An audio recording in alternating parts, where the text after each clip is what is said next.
કેતકી, ખરેખર તારા પપ્પાએ તારા લગ્ન ખૂબ જ ધામધૂમથી કર્યા છે. એ બધું તો ઠીક છે, પણ પપ્પાએ કેટલી બધી મિલકત મારા નામે કરી આપી છે. આપણે આખી જિંદગી ચિંતા કરવાની કોઈ જ જરૂર નથી.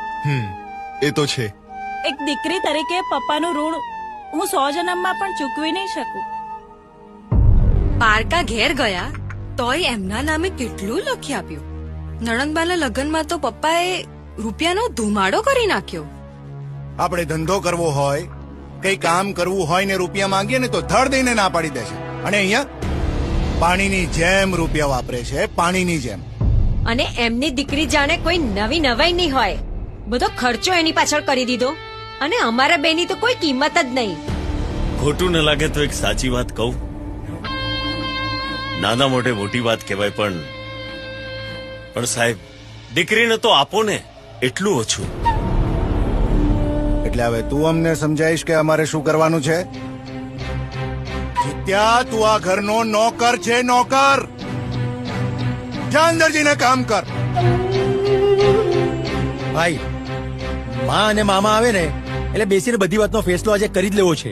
હા, જે બોલે ને એના જ બોર વેચાય. રામ રામ રામ રામ રામ રામ રામ રામ. આવો આવો મામાશ્રી, આવો. તમારી જ રાહ જોવાય છે. હવે મારી રાહ જોઈને શું ફાયદો? આ અમારા બાપનો મગ તો ઠેકાણે છે ને. તમે ફરિયાદ કોને કરીએ? તમને જ કરીએ ને. કેમ, શું થયું પાછું? જો ભાઈ સાંભળ, જ્યારથી જીજાજીએ વિક્રમને આ ઘરમાં ગોઠવ્યો છે ને ત્યારથી મને ખાતરી થઈ ગઈ છે કે હવે આપણા બધાની કિંમત કોડીની થઈ ગઈ છે. આ બે કોડીના વિક્રમને આપણા ધંધાનો ભાગીદાર બનાવ્યો. આ બેન સાસરે ગઈ, એના નામે કેટલું બધું લખી આપ્યું. તો મામા, અમારે ત્રણેય ભાઈઓએ શું મંજીરા વગાડવાના? અરે ભાણિયા મારા, વગાડવા માટે મંજીરા તો જોઈશે ને. એ નહીં હોય. આ બધી ચડામણી પેલા વિક્રમની છે. વિક્રમને પૂછ્યા વગર જીજાજી પાણી સુદ્ધા નથી પીતા. અરે એ બધું તો ઠીક, વ્યવહાર હોય, તહેવાર હોય, બિચારી મારી બેનને પૂછતા પણ નથી. અરે આમ હાથ જોડીને બેસી રહેવાથી નહીં ચાલે બેન. શાંત થઈ જાઓ બધા. એ આવતા લાગે છે. અને હવે બધા મૂંગા જ બેસી રહેજો. હું બધો હિસાબ કરું છું આજે.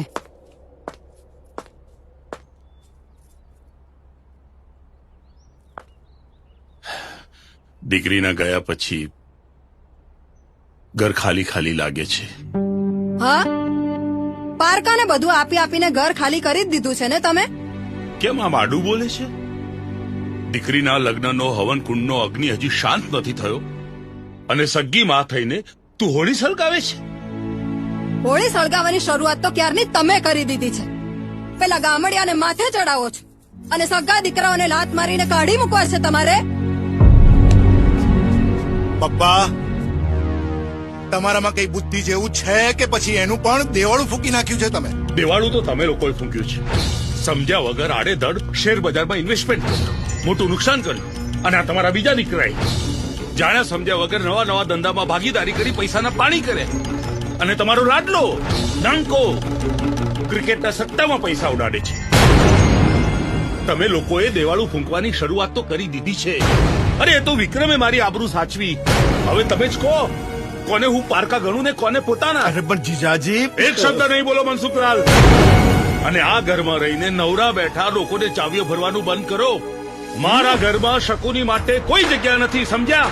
બરાબર બરાબર. Father, what do you mean? હા,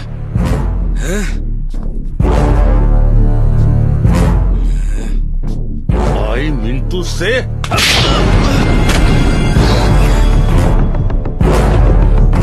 સાંભળી લો તમે બધાએ. ગિરધરલાલ એન્ડ કંપનીનો બધો જ વહીવટ હું વિક્રમને સોંપવાનો છું. અન્ડરસ્ટેન્ડ? ભગવાન સૌનું ભલું કરે અને શરૂઆત આપણા બધાથી કરે. બરાબર. સમજણથી શાણ પણ નહીં આવે માં. આ વિક્રમને રસ્તામાંથી હટાવવા માટે કોઈ પ્લાન ઘડવો પડશે મારે. વિક્રમને હટાવવો જ પડશે, કારણ કે એને મારું પત્તું કાપીને મારા કાળજામાં આગ લગાડી છે. અરે ચિંતા નહીં કર ભાણિયા, આવા મગજ ત્રણે તો હું આમ ચપટી વગર તમાર ધૂળ ચાટ તો કરી દઈશ. એવો ફેંકીશ જિંદગીમાં ક્યારે ઉભો નહીં થાય. ના રહેગા બાંસ और ना